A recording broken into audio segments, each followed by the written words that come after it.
It's not namaste, it's namaskara. Shrimastu Shubhamastu. What's up, guys? AJ with Special Occasions DJ and Lighting, your Indian wedding experts. Today, I want to talk to you guys about going south of the border. South Indian weddings, baby.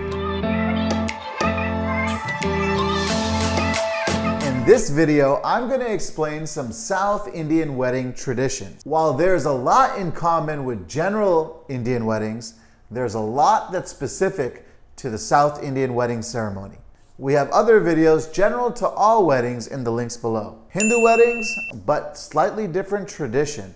So when it comes to South Indian weddings, whether you are from Karnataka or you speak Tamil or Telegu, the ceremony usually differs in terms of music of what's typically played at a North Indian wedding.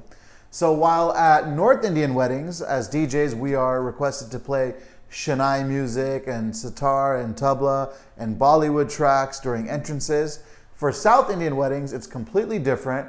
We are requested to play NADASWARAM.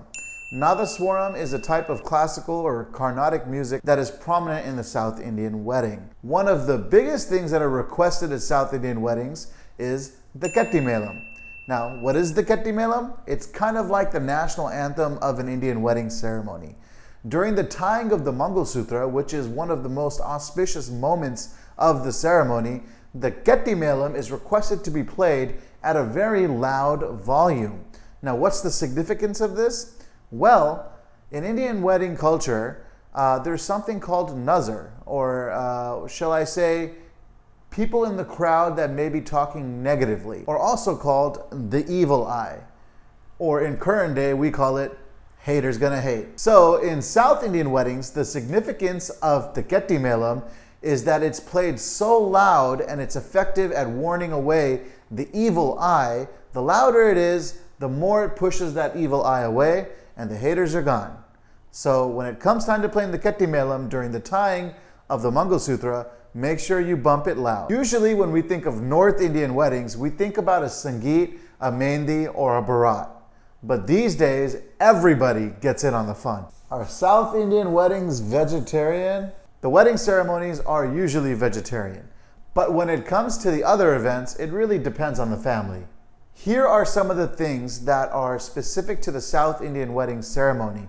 Keep in mind that these may be dependent on the language of which you speak. Number one, the Maalai ceremony. In the North Indian wedding ceremony, there's the Jaymala exchange. In the South Indian wedding ceremony, they call it Maalai. Number two, Oonjal. There's a ceremony in the South Indian wedding where the bride and groom have a playful encounter on a swing. There's a ceremony that also takes place on the swing, aka the Oonjal.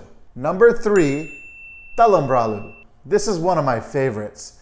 During the wedding ceremony, the bride and groom both have giant bowls of rice, and they play a playful game where they must shower each other with uncooked rice. This turns into a little bit of a battle on who's got the most rice.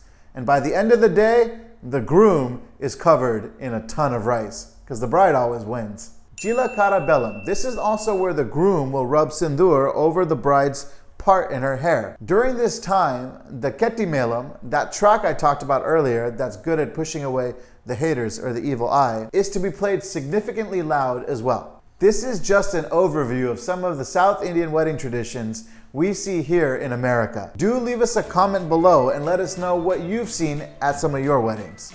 I'm AJ Monaktala with Special Occasions DJ and Lighting, and don't forget to subscribe for all your wedding tips and tricks, especially the South Indian ones. Lungi dance, lungi dance, lungi dance, lungi dance.